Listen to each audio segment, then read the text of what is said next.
I would be shocked if I won the lottery. It would be a miracle. It would be a miracle mainly because I would never buy a ticket for the lottery. A man called Zechariah might have thought that he had won a lottery of sorts. Zechariah was a priest for the Jerusalem temple in the first century. And that temple was the centre of Jewish worship in their capital city, Jerusalem. You had to go there for the sacrifices. There was nowhere else. It was like a huge slaughterhouse, actually, with the smoke and of the constant sacrifices and the sounds of hundreds of terrified animals. And that system was kept going by a whole tribe of priests and Levites. We estimate, actually, that there would have been around 18,000 priests. As big as the temple was, as big a system of sacrifices that was going on, you couldn't fit all those priests into that temple all at one time. So they were subdivided into 24 divisions, and then there was a rota. You'd live, actually, as a priest out in the countryside, and then maybe 1 week or 2 weeks of the year, you would come in and live in the city and work in the temple. A bit like an offshore rotation, but not 2 on, 2 off. Just 2 on out of the time of the year. While you were there were various tasks that you would get to do, and these were chosen at, well, not at random, but by a system called lots, drawing lots, a bit like picking straws out of a hand or drawing stones, marked stones, out of a bag. And there were different levels of task, if you like. One of the tasks that was seen as the most holy was only able to be done by the high priest.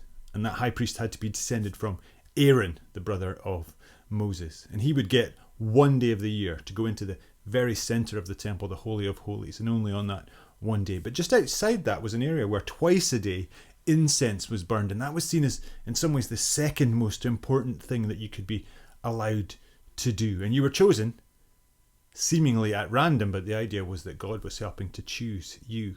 And you might get to do that once in your lifetime. Today, Zechariah had won the lottery. He was going to get to burn the incense in this area just outside the Holy of Holies.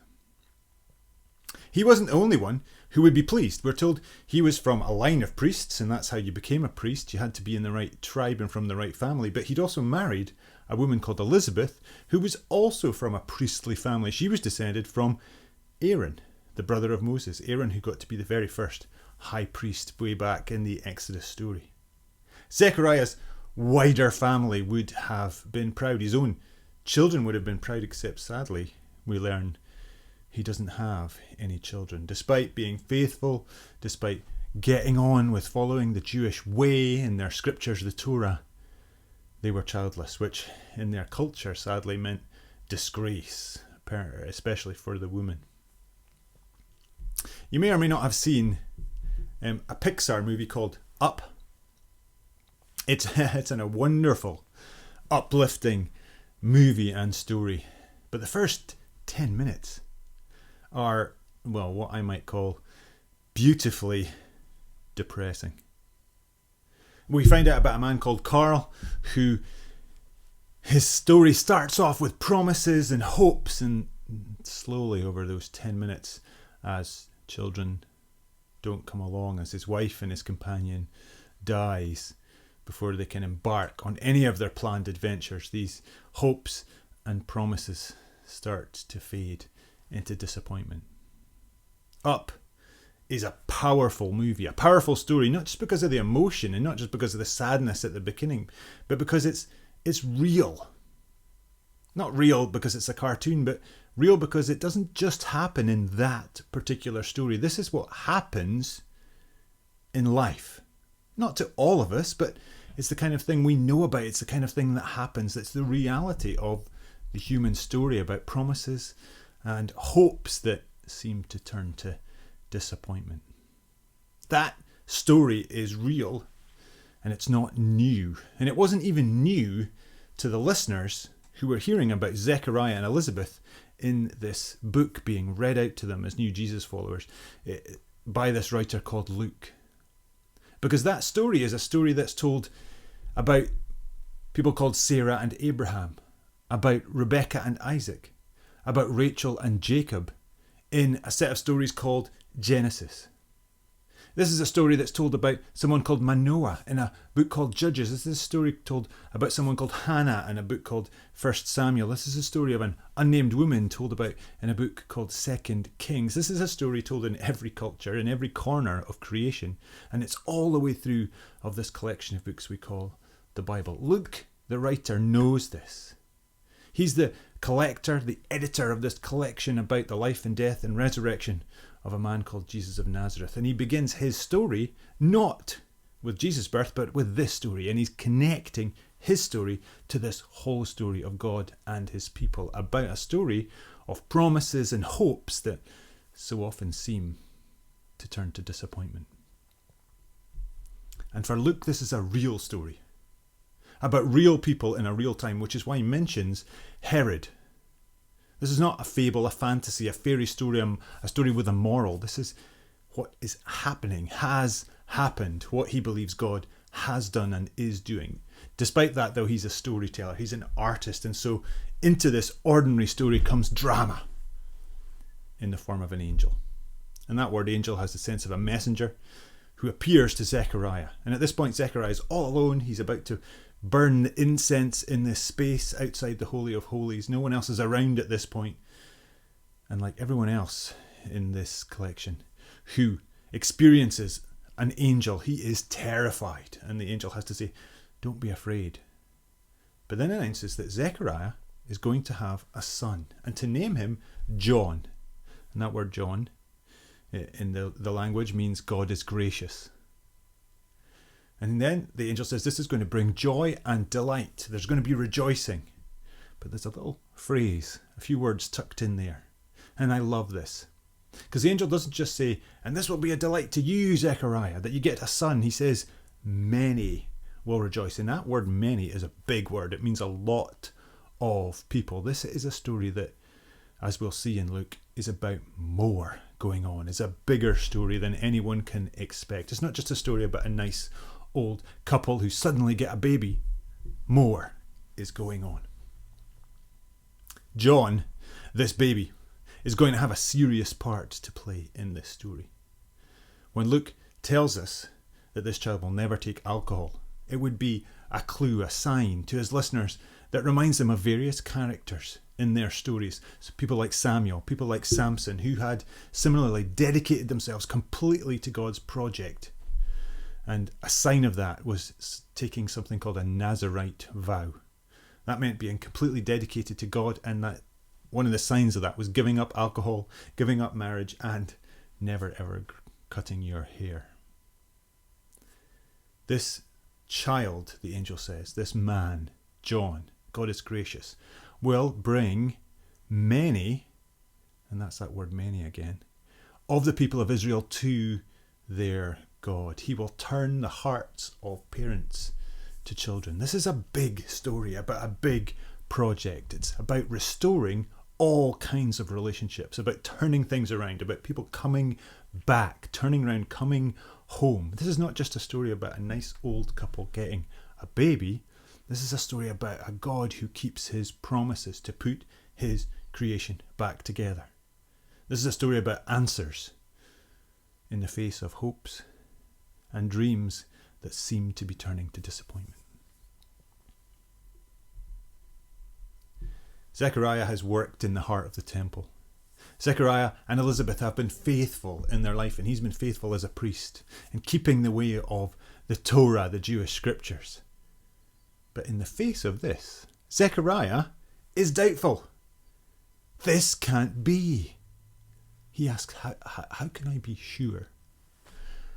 This angel puts him in his place, basically saying, these are God's words that you're hearing and you're doubting. This is good news, not just for you, but for all people. Okay, do you want a sign? You've got one. You are going to be silent until this happens, until the baby is born. How's that for a sign?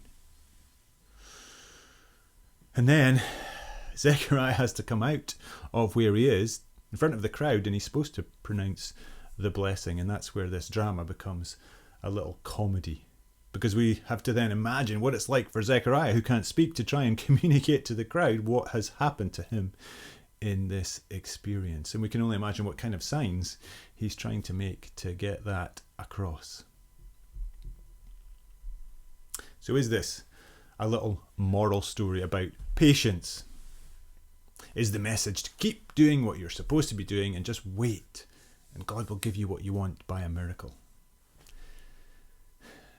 I'm not sure how many times that really works out for people. Certainly, hardly ever in my experience.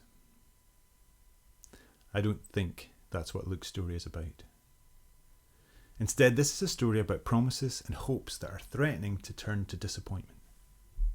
This is about the reality of human life, and the reality that God hears our prayers.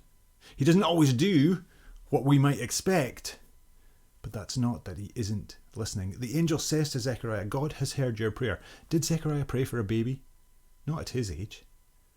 Did Zechariah pray, as every priest did, for the creation to be put back together, for relationships to be restored, for God to make his people the people they were made to be? Yes, he did. And this story is about the reality that God has always been working to make that happen, often in ways that will be completely unexpected and in the face of what seems like disappointment.